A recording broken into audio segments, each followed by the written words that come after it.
Sayang, nanti temenin belanja bulanan, beli baju, nge-gym. Akan kuhadapi dunia, tapi Indomie Jumbo dulu.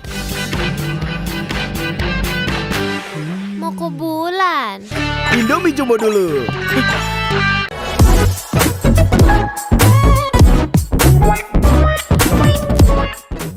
Selamat malam pemirsa semua, kembali lagi di acara Mata Apis program talk show.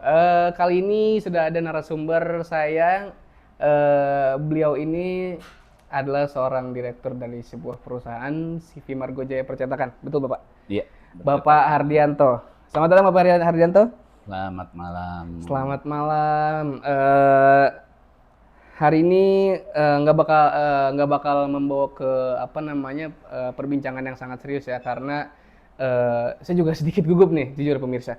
Karena beliau ini adalah sebuah direktur, jadi kita harus mengikuti flow dari pembicaraan Bapak. Sebelumnya saya ingin bertanya tentang background atau aspek industri nih Pak dari perusahaan CV Margo Jaya sendiri. Gimana bidang-bidang industri dari perusahaan tersebut. Mungkin silakan Bapak. Ya, sebetulnya untuk CV Margo Jaya sendiri, ya, itu emang dari awal itu bergeraknya di bidang percetakan. Terus sekarang itu lagi berkembang ke arah packaging. Ke packaging. Ya, packaging untuk spare part mobil. Iya. Oh, berarti sekarang fokusnya itu berada di packaging spare part mobil. Iya.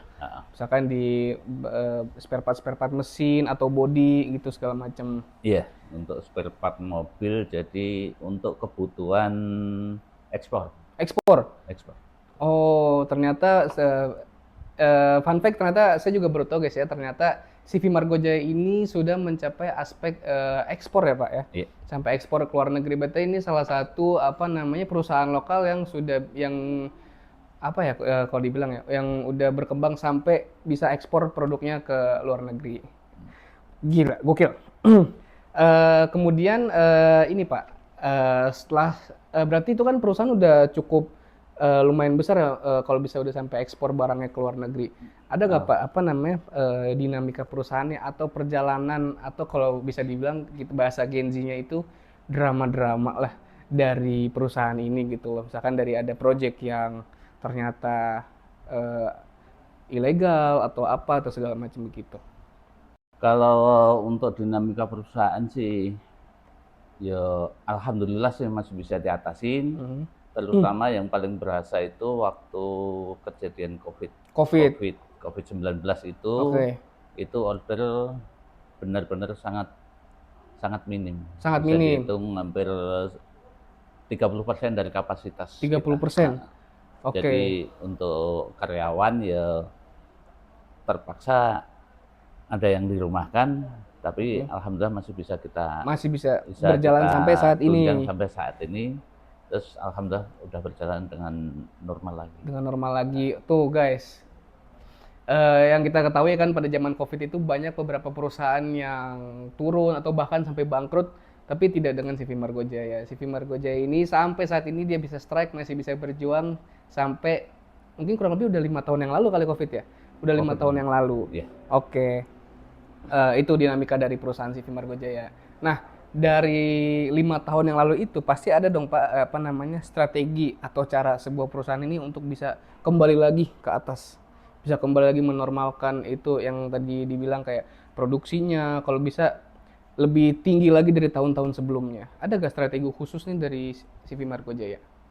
Kalau untuk strategi khusus, kita cuma menjaga kualitas saja. Jaga kualitas. Jadi dari customer, ya alhamdulillah masih percaya dengan Margo Jaya.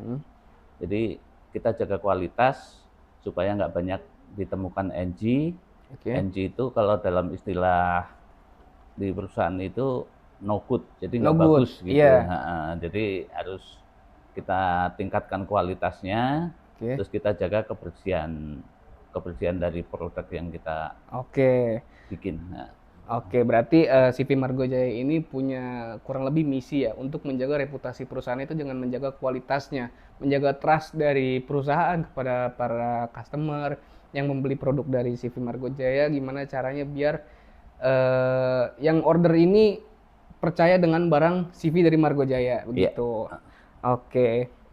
Terus ada gak dari pengalaman yang cukup panjang nih dari CV Margo Jaya yang paling berkesan, project yang paling berkesan yang dilakukan oleh CV Margo Jaya menurut Bapak sendiri? Kalau proyek yang paling berkesan selama kita dalam packaging itu kerjasama dengan PT Toyota Motor. PT Toyota Motor? Iya. Tuh Jadi guys. kalau untuk apa pengelolaan lokalnya, Iya. nah itu dari PT Temin, istilahnya Temin. Temin kan, PT Iya. Toyota Manufacturing Indonesia. Iya. Jadi itu yang mengelola Toyota di Indonesia. Indonesia Nah, secara tapi langsung. induknya tetap ke Jepang. Toyota Astra Motor. Oke. Wow, luar biasa. Sampai bisa bekerja sama dengan PT Toyota. Berarti nggak main-main nih dari CV Margo Jaya ini.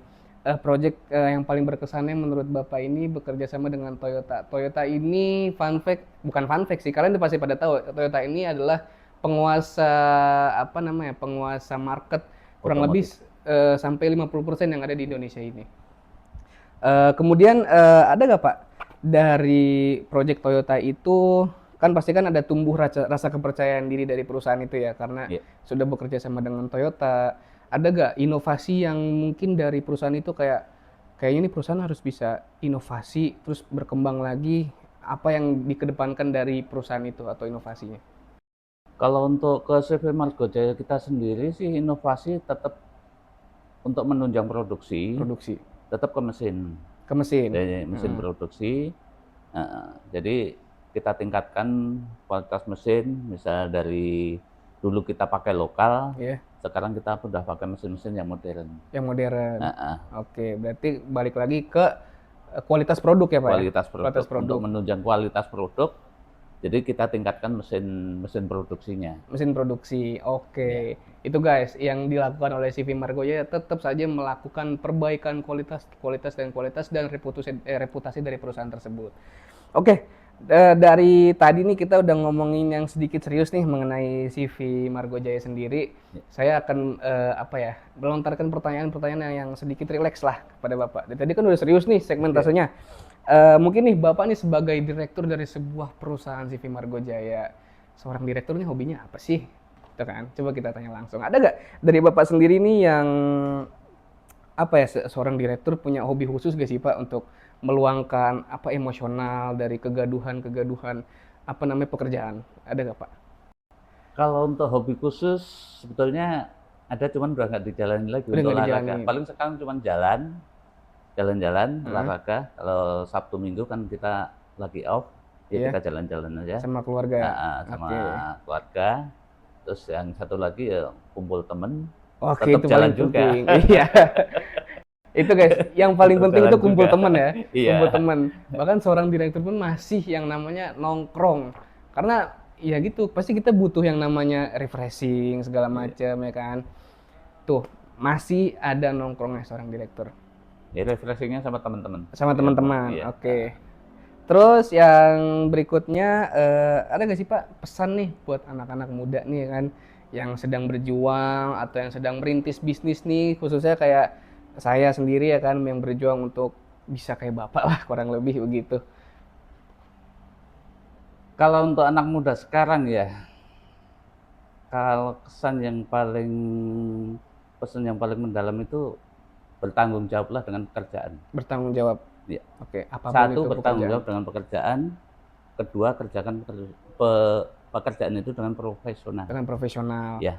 Oke, tuh pesan-pesan dari Bapak nih, ya kan bertanggung jawab. Oh iya, satu lagi. Oh, satu lagi masih ada.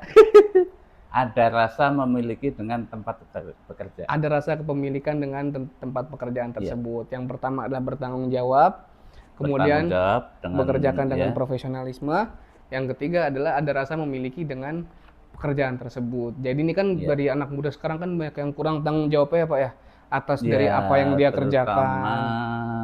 Kalau anak muda sekarang ya, itu cuman kayak istilahnya cuman bekerja, dapat gaji, selesai. Jadi nggak ada loyalitasnya terhadap perusahaan. Ya, masuk loyalitas atau merasa memiliki perusahaan.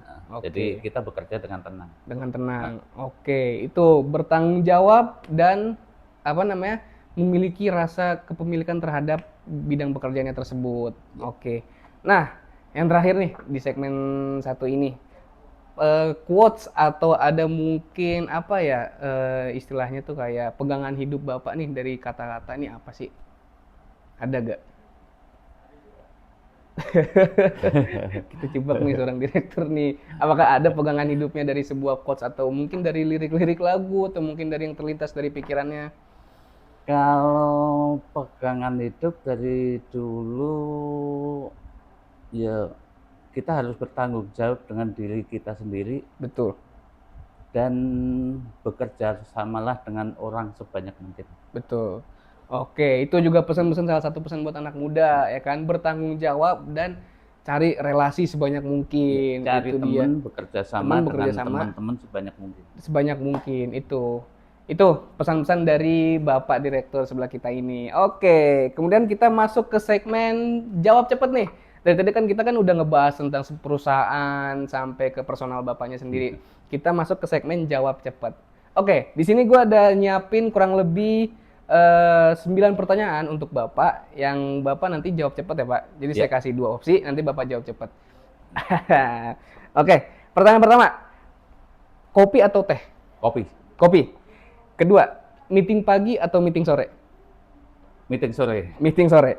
Ketiga, lebih milih lewat email atau lewat telepon? telepon, Telepon. Keempat, kemeja rapi atau santai? santai, Santai. Kelima, lebih memilih buku fisik atau e-book atau digital? buku fisik, Buku fisik. Keenam, dengar musik atau hening? musik, Musik. Ketujuh, liburan ke pantai atau ke gunung? gunung, Gunung. Nah, yang ke-8 ini. Cetak digital atau cetak gol? cetak digital, Cetak digital karena lebih menghasilkan. sesuai dengan kebutuhan. Yang terakhir, kata-kata untuk tim Margo Jaya. Tetap kompak, semangat, dan tingkatkan terus kerjasamanya. Hebat. Terima kasih Bapak Direktur. Nah, selesai juga nih obrolan saya sama Bapak Direktur. Sedikit gugup. Dari pertanyaan-pertanyaan itu semua udah dijawab sama Bapak Direktur sendiri. Mungkin kita sampai sini ngobrol mengenai perusahaan Bapak atau mengenai Bapak sendiri. Buat pemirsa, terima kasih yang udah mau nonton semuanya. Kali ini bintang tamu yang sangat berkesan, yang sangat spesial buat gue sendiri. Terima kasih Bapak udah hadir di sini yang menemani berbincang kurang lebih 10 menit sama saya. Terima kasih penonton semua pemirsa. Jangan lupa saksikan program Mata Apis di esok hari. Terima kasih semuanya. Bye-bye.